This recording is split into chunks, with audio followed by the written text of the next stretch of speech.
There is a twist at the end of this that I did not see coming. Now Hugo said, "Oh, Dorian, why didn't you see this coming? Because I saw it coming a mile away in issue 2. Whatever. Support the comic industry by visiting your LCS. My name is Dorian. This is Us Here Comics. We continue our coverage of Absolute Flash. With number 7.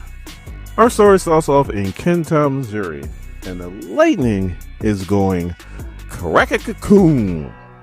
Sorry to get off topic at right at the beginning of the story, but when I read this, for all you old school Benny fans, comic historian fans, I remember he had a shirt that said crack-a-cocoon, because that's what the Flash sound was when he was starting to run.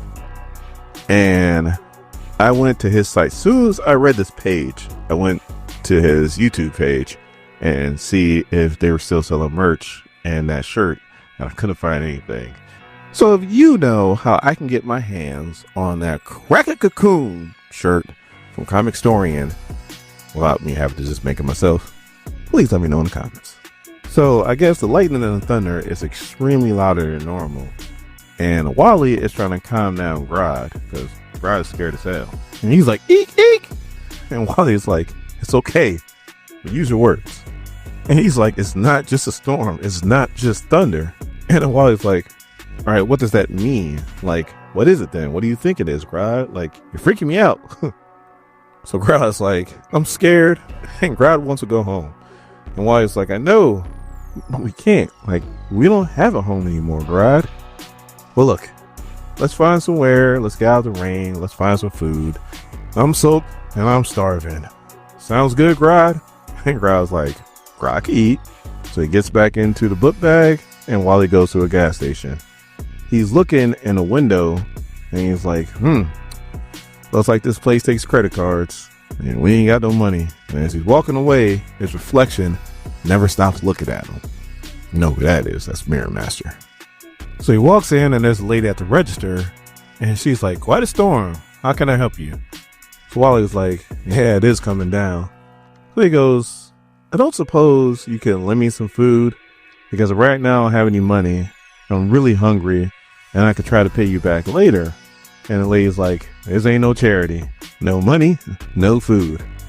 So Wally's like, "I was afraid you were going to say that, and I am really sorry for what I'm about to do."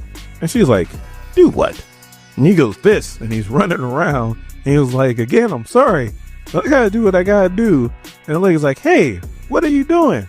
And he grabs all this food, and he goes, "I'm sorry, but I just have to," and he passes out. Why? Because he's starving, and the Flash's metabolisms are extremely fast. No food, no energy, no super speed.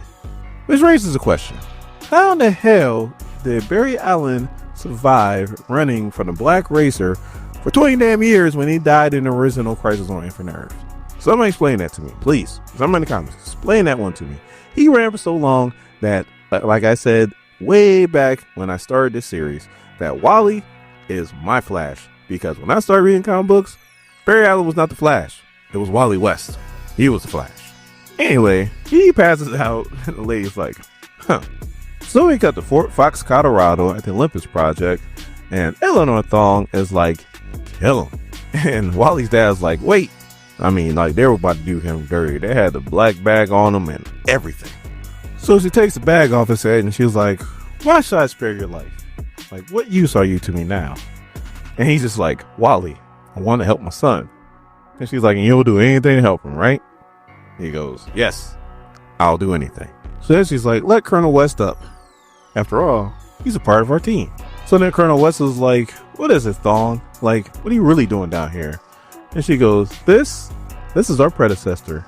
They found it first. They beat us to it." And he's like, "Found what?" And she's like, "Not what. Whom? They found God." So then we cut to 50 miles west outside of Missouri state line, where we have the Rogues in their ship, combat ship. And they're flying through the storm, and Captain Cole's like, "Can you get us through here, Digger?" And he goes through it. Look what the radar says. The monkey and the kid, they're right in the middle of it. So then Captain Cole's like, "All right, take us in then." And there's another loud crack-a-cocoon. And then we come back to Wally, where somebody's saying, rise and shine, kid. She wakes up and he's in the jail cell.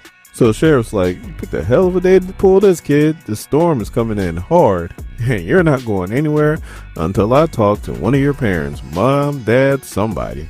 So Wally's like, look, I said I was sorry, like I didn't really mean to, I just had to. And the sheriff's like, that's not going to work. Like I said, I need to talk to somebody. And he goes to open up his book bag, and Wally's like, please, don't open that. And the sheriff's like, why not? He opens it up, and there's his flash suit in there. That's it. And then he goes, what the hell is this? So Wally's like, Grodd. And then the sheriff's like, damn, that thunder's loud. Because there's another big ass rumble. But that's not thunder, no. The wall explodes, blows back the sheriff, and we see it's the Rogues. As Glider walks in and goes, hey Wes, long time no see. And Trickster's like, that's the best line you can come up with, huh, Lisa? The sheriff starts to wake up, and Digger puts him right back down.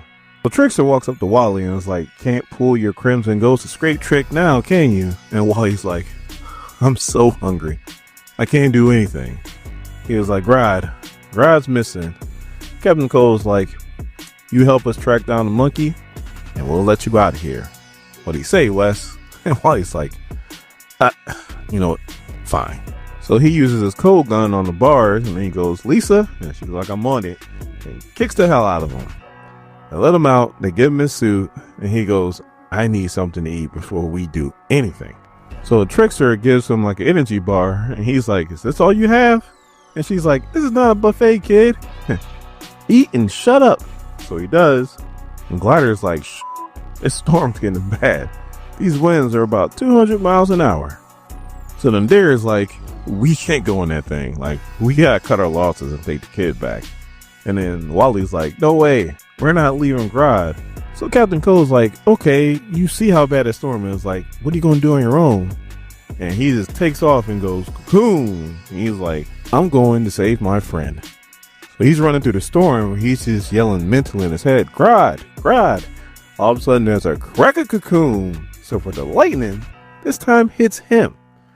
He's just smoking on the ground, and all of a sudden Grodd walks up and is like, Wally? So Wally gets up, and Grodd's like, Storm Man, and he's like, what are you? And he looks up, and he sees his Weather Wizard. I don't know if his name is Weather Wizard in this, but in the main continuity, this is Weather Wizard. And he's like, I am not going back.